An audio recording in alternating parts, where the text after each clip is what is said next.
I think that there's so much benefit of just being openly curious about the world and wanting to just be open and optimistic and form no opinions. I think that the worst thing that an investor can do is just form an opinion and and just say, the pencils, like put pencils down, it's done. I maybe we'll talk about this later. I started my career as a journalist, and I think that there's some maybe relationship with investing a little bit like art or writing, in that the work is never really done. I mean, if you talk to any novelist or any artist, you could talk about their best work that sold for lots of money. They're always going to tell you the same thing, which is, oh, I wish I did it a little bit differently. I wish I had more time to work on it. And I think that's very true of investing generally, which is it's just never done. I mean, there's always more work to be done because there's just always more to read. There's more books to consume.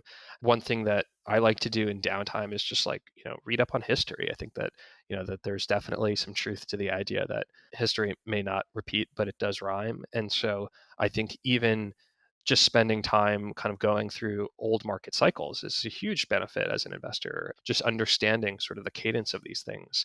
And then there's, I also tend to think that investing is a game of strategy or a sport that is so multidisciplinary. Like it doesn't require just one or two skill sets to be good at. You have to be good at a lot of things, which is why it's so hard. And I think why it's so fun is, a huge element is just the behavioral element of just understanding human psychology, how crowds behave, how culture evolves, understanding even probabilities. Like I love playing poker, and I wouldn't say I'm a good player. I would say I'm a player that's logged a lot of hours at the table. And so it's a game where ultimately it's similar to investing in that you're making decisions in a game where there's limited data available to you. So you have to make decisions without having all the information. But you can get information through lots of different ways. I mean, you can think like what the opponents might be thinking, what they're saying.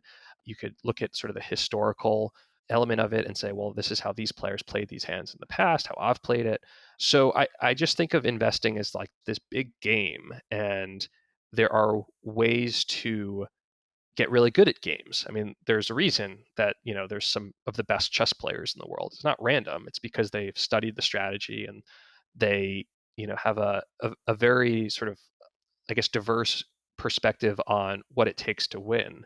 And so I think, just staying super open-minded and curious is really like integral to even trying to be successful. And I wouldn't say that I'm successful at it at all. I think it's just, I've recognized that the real talent comes from people who are just endlessly curious and voracious and just want to improve, as opposed to kind of, sitting back and saying, well, we've done it, come to us, we've got all the answers. I think that's the real danger sign to me.